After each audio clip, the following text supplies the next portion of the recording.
5 години се навършиха от създаването на детски футболен клуб Мечетата, град Петрич. Гордост е за общината, че имаме работеща школа за деца по футбол, отбеляза на връхпразника на Мечетата кметът Димитър Бръчков. Да научим децата на дисциплина и движение. Никога няма да върнем от вратите на школата нито едно дете.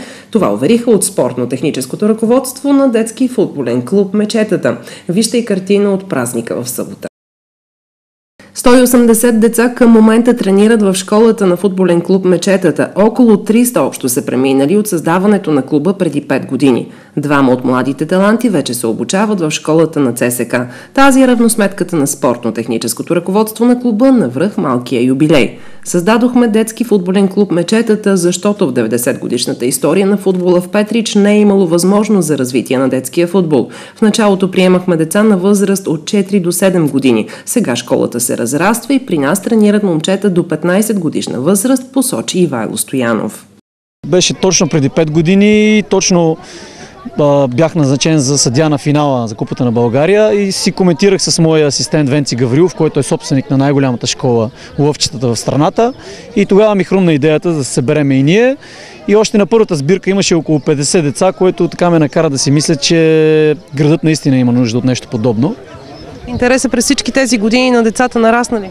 Мисля, че нарасна, да. В началото започнахме само с много мънички деца от най-ранна детска възраст, между 4 и 7 години, но в последствие по една или друга причина много от децата, които бяха отритнати от футболен клуб Беласица, почнахме ние да ги прибираме. Съответно ние им бяхме като втори дом и по този начин започнахме вече да работим и с по-голями деца и интересът съответно нараства и групите, и около 300 деца сигурно преминаха вече през школата. Освен на чисто техническите аспекти в футболната игра, на какво друго се стараете да научите децата, какво да възпитате от тях? Това мисля, че е последно чисто спортно-техническото. Преди всичко ние се стараеме да ги учиме на дисциплина, на ред, да уважават както себе си, съотборници, така и треньорите, защото в крайна сметка това е пътя за децата. Искаме да ги изкараме на стадиона да тренират, а не да стоят пред компютрите, защото това е най-важното според нас. И какво им пожелавате на тези прекрасни ваши възпитаници? Значи, дали някой от тях ще стане футболист, това никой не може да каже. Аз силно се надявам, че някой от тях ще стане, но преди всичко им пожелавам да станат хора, защото това е най-важното. За 5 годишнината от създаването на детски футболен клуб Мечетата, град Петрич, беше отслужен молебен за здраве и даден курбан. Архиерейският наместник Ангел Кочев също пожела успехите на децата да се множат и сред тях да излязат следващите световни във футбола.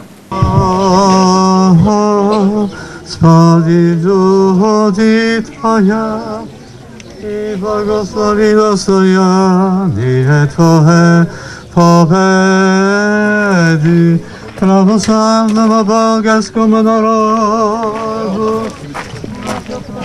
Ja daruję i Twoje sokraniają крестом Твоим жител.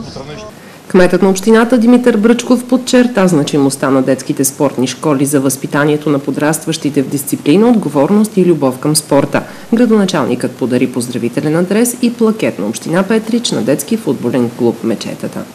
Неусетно за всички съм сигурен, че минаха 5 години от създаването на футболен клуб Мечетата. Вие, уважаемо ръководство и треньори, положихте много усилия не само за създаването, но по-важно и за утвърждаването на футболен клуб Мечетата. И сега резултатът е на лице. Работеща детска футболна школа. Поздравления! Уважаеми треньори, бъдете здрави! Поздравявам ви с 5 годишния юбилей и ви пожелавам да продължавате да възпитавате децата най-вече в любов към спорта. Моля, отдайте им целия опит и знания, които имате. Скъпи деца, бъдете здрави и вървете упорито по пътя, който сте поели.